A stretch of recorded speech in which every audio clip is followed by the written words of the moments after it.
This is the Neurosurgery Podcast.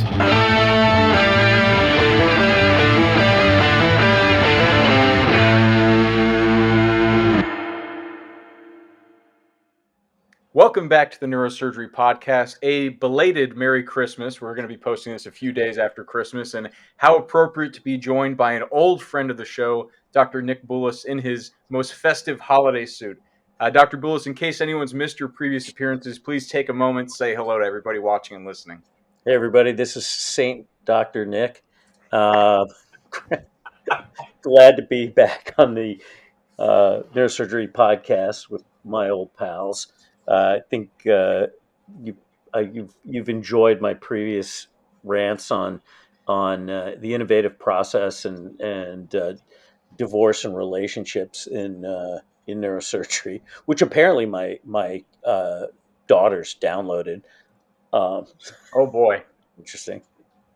And don't forget, of course, talking about your favorite movies, The Unbearable Weight of Being and Apocalypse Now. Yeah. And now we're having you back on for another little mini series we're doing, this one, Neurosurgery in the Press. And for some of these different topics, we've done things that are exceptionally timely, some things more historical. And today, I think we'll be straddling both sides of that line because we want to bring you on to talk about Parkinson's disease, the treatment of it, past, present, and future, and kind of build this around the story of Michael J. Fox, beloved actor, originally Canadian, but in many famous American films, who famously was diagnosed with Parkinson's disease, early onset, tragically, in the 90s. Eventually went on to continue acting through it. He actually underwent a thalamotomy, and I think around 98, the late 90s. He doesn't, no implants, no DBS, but he had thalamotomy done. Continued to act through his disease until eventually in 2020 he formally retired, but not before he founded the Michael J. Fox Foundation to further the research and the treatment and the care of patients with Parkinson's disease. Obviously, we'll link to that foundation if anyone wants to contribute, give, or find out about their work. But because his story, he went so public with it, made it part of his persona, the foundation, etc. We wanted to build this conversation around his story. And again, because we're movie lovers and we love the movies that he was in, and just take this as an opportunity to talk about Parkinson's disease, the way we take care of those patients, and maybe get into some other fun things at the frontier of functional neurosurgery. So maybe to set the stage for the conversation on the more clinical or technical side, Dr. Boulis, talk a bit about how Parkinson's disease has been treated surgically, maybe back in the 90s when this was all going on with Michael J. Fox, and we'll kind of follow that thread to the present day. Sure. Well, it's an interesting history. The surgery of Parkinson's goes back much further than that. There's a famous story about exploration of the skull base and sort of an injury to a choroidal artery vessel that led to one of the first pallidotomies that actually sparked an interest in that part of the anatomy. And there were other approaches, including trying to section the descending motor fibers in the pyramids. That, in retrospect, seem utterly barbaric. There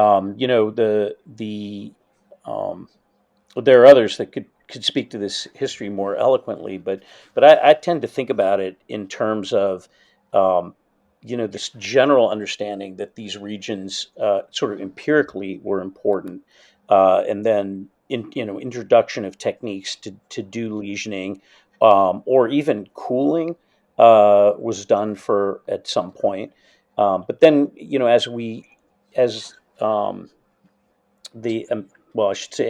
L-DOPA is introduced, it's similar to the introduction of antipsychotic medications, kind of stealing the thunder of psychosurgery, which again was, in retrospect, seems quite barbaric, but in an era where there was no medication, it was really heralded as being nothing short of a miracle. So it's same kind of thing with pre-Cinemat, pre-dopaminergic medications, people were willing to undergo these procedures despite the fact that they were more invasive and less precise.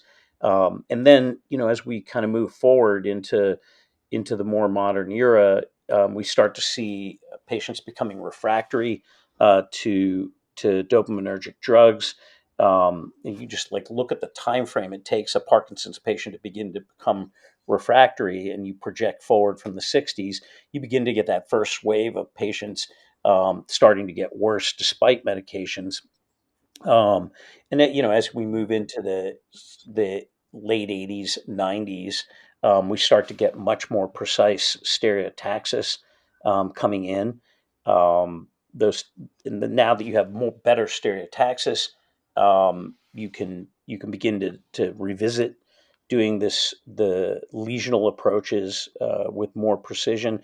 And then the other huge shift is the recognition that MPTP can create a Parkinsonian symptom that was related.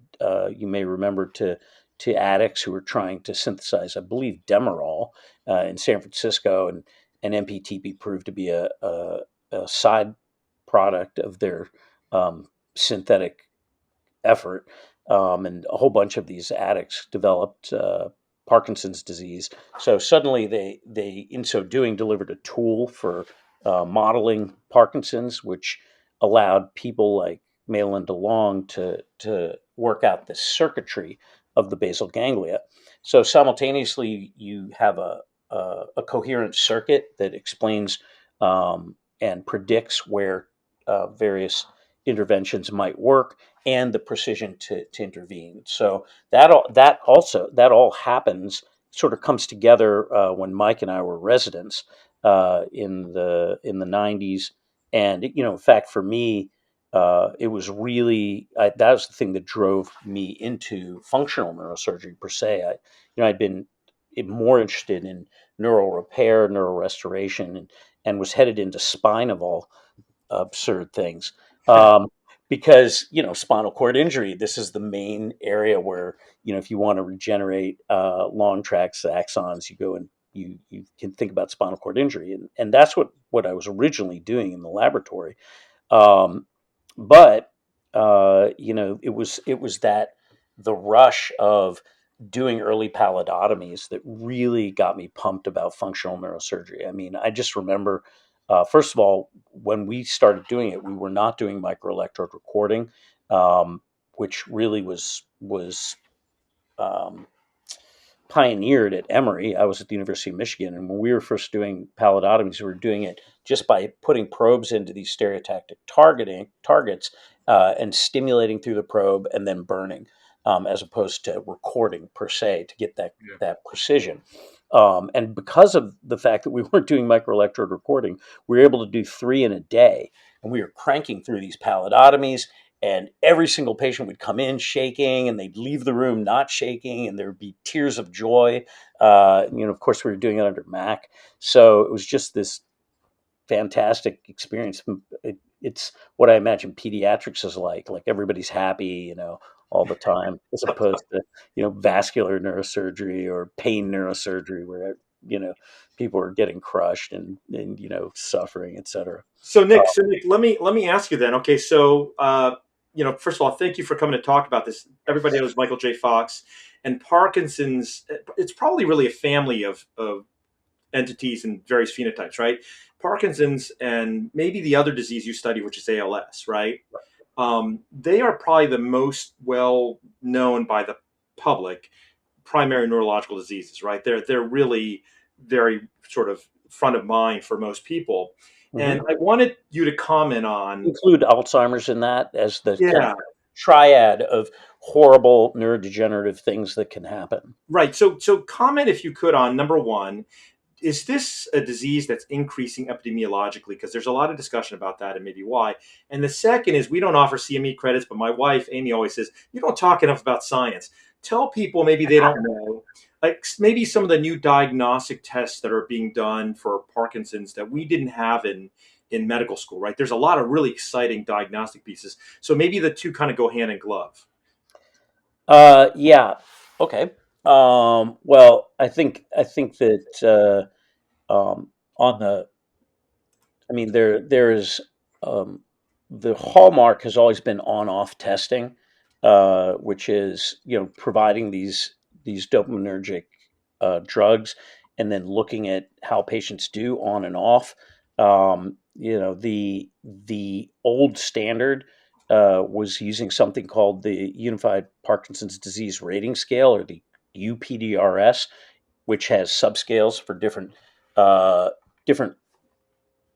parameters of one's Parkinson's disease. The most important of which, when we're trying to do diagnosis, is the third, which the UPDRS motor um, scale. But as you know, as we move on in time, we're doing more work with, for example, gait testing, which is involving sort of advanced video analysis of how patients are walking. Um, and at the same time, there's emerging um, understanding of genetic variants that has prompted us to consider targeted gene therapies. As I'm hoping this discussion will move in the direction back into sort of my area of expertise, which is gene and cell therapies. But um, a lot of the early Parkinson's gene therapy efforts are really efforts that were targeting altering function in some of the targets for stereotactic stimulation or lesioning, like the subthalamic nucleus. That was Mike Kaplett's company, Neurologics, which was trying to alter how that was functioning. Other gene therapies that I've worked on were involved delivering growth factors to prevent degeneration, essentially, and enhance axonal regeneration. But with the understanding or recognition that you have specific mutations that are driving variants of Parkinson's, we're seeing the emergence of efforts to specifically correct those mutations. So that's exciting, and it comes back to the question of emerging ways of understanding the disease. Um, I even think at the same time, being able to um, probe the role of synucleins, this sort of broader understanding that some of these neurodegenerative disease are synucleinopathies, which are sort of intracellular uh, inclusions, and have their own mechanisms. Um, but so I think that it's nice to come back to that as well, because a lot of this has been driven by the Michael J. Fox Foundation. Yeah. Um, and I'm getting my medical school flashbacks here. You yeah, already you already got me twitching back to junior residency days yeah. thinking about the basal Well, I ganglia. mean, for us, it's been an emerging story, and I Yeah. think I think it's really critical to point out that as pay lines at the NIH continue to plummet, um, when I entered science and tried to be a clinician scientist, people said the sky was falling because the pay line was at 20%. That up until recently was holding at about 10 to 12% of grants submitted gets funded. Currently, that's this year it's around 4%. So the only reason I bring that up is not to drive a political conversation, though I'd love to do that, but to point out that as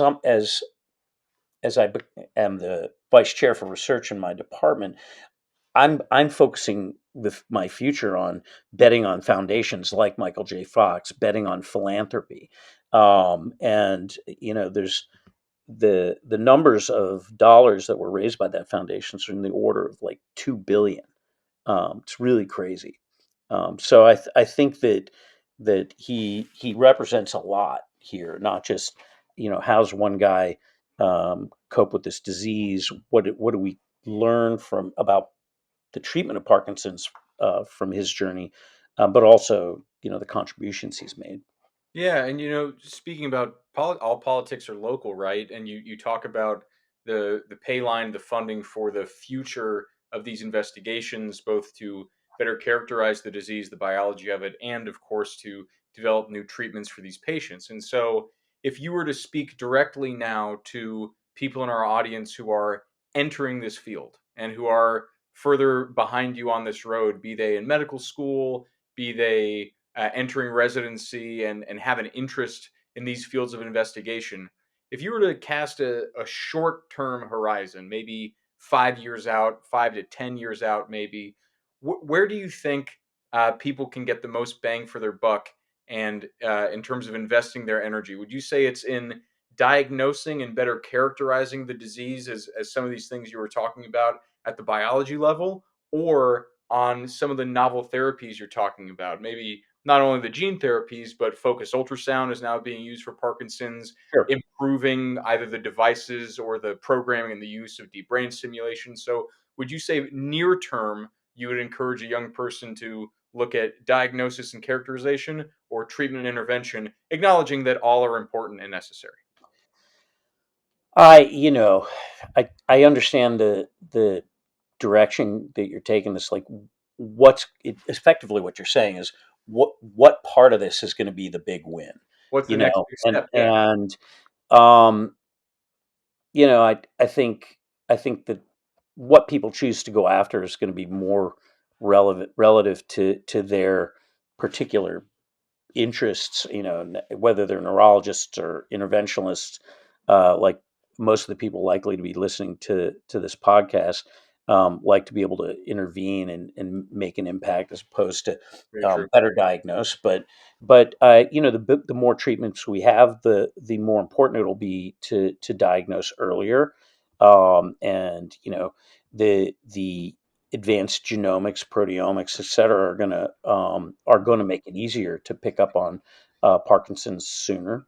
And I think at the end of the day, as I ruminate on this, there really are so many directions that are happening simultaneously. I mean, you mentioned focused ultrasound. Okay, that's great. We can um, get away from making holes in the head, but it's a little bit, if I may throw this out there, Back to the Future, Ah, because we're going back to lesioning, which seems a little crazy. But then, if you ask, well, is there a way that we could have our cake and eat it too? Not actually drill holes in the head and have to pass devices through brain parenchyma to get where we're going, but also have the advantage of neuromodulation, be able to adjust what's going on in Mm, those targets. I am very bullish on the idea of chemogenetics. I was up until recently conflicted in this area as I founded a company, but luckily it's gone out of business and I've already gotten my tax write off.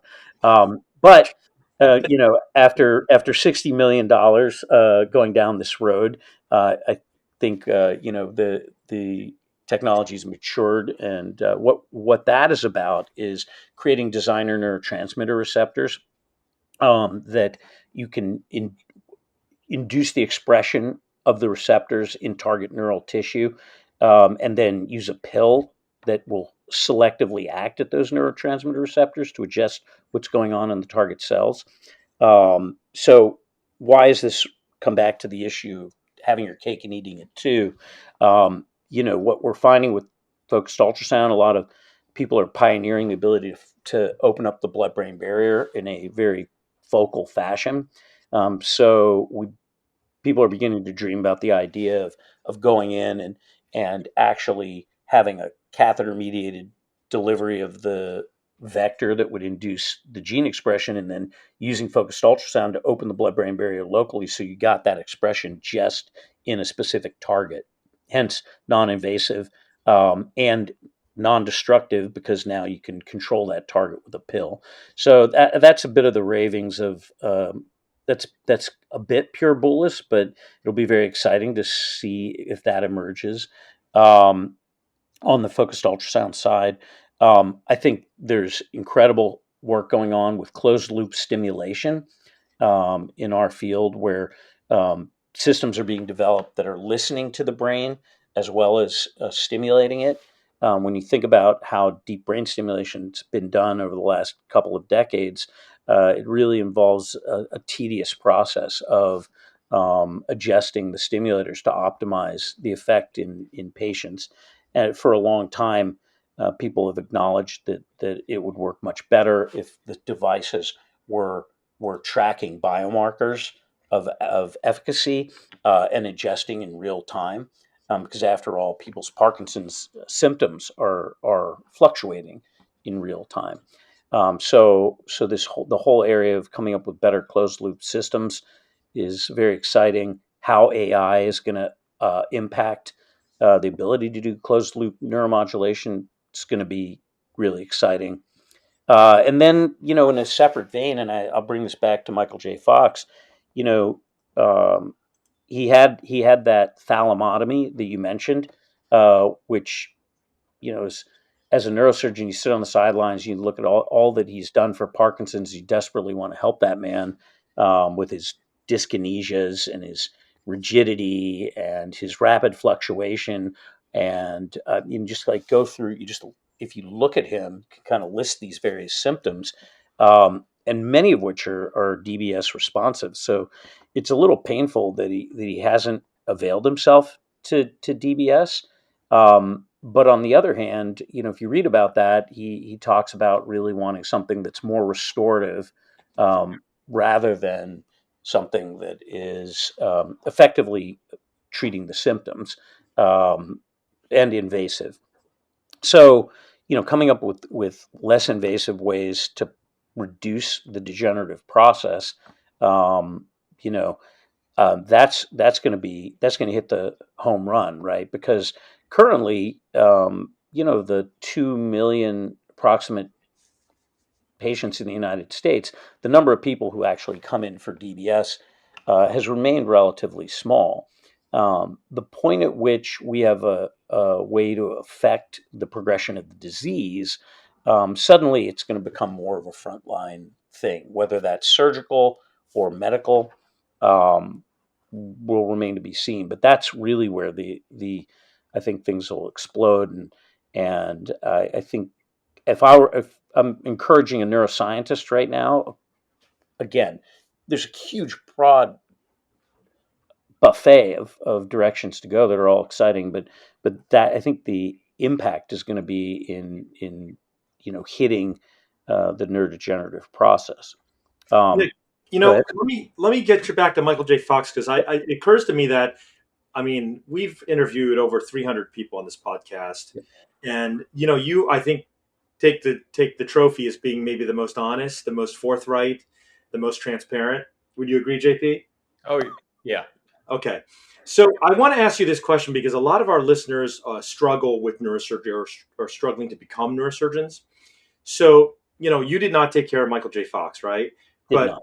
you take care of many people like Michael J. Fox, just as famous, just as wealthy, just as powerful, or more so. I know that because we've had a lot of conversations about the great work that you do.